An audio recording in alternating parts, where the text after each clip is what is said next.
జగన్మోహన్ రెడ్డి గారిని అరెస్ట్ చేస్తామని చెప్పి వార్తలు వస్తున్నాయి. ఎవరి వల్ల కాదు,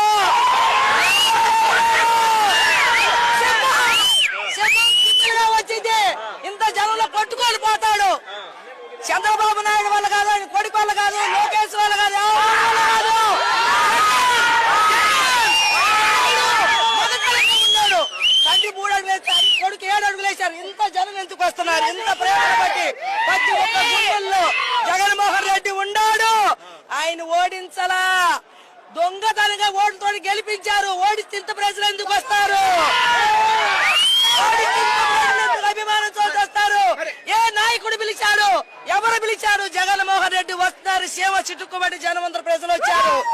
ఆడోళ్ళు మగోళ్ళు తండోపు వచ్చారు. ఎందుకంటే ప్రతి ఒక్క బిడ్డ బతికింది, ప్రతి ఒక్క బాలుడు బతికారు, ప్రతి ఒక్క వృద్ధులు బతికారు, ప్రతి ఒక్క లేడీస్ బతికారు, భర్తలు లేని వాళ్ళు కూడా బతికారు. వీళ్ళు వాళ్ళని చూడకుండా ప్రతి ఒక్కరికి ఆయనకి ఇచ్చాడు. కాబట్టి ఆయన వల్ల బతికిన వాళ్ళు వీళ్ళందరూ. ఆడు వచ్చాడు, వచ్చినాక మొత్తం తీసేశాడు. నేను మగోడిని అన్నాడు. దొంగతనంగా జగన్మోహన్ రెడ్డి నిజంగా గెలిచినోడు కాదు.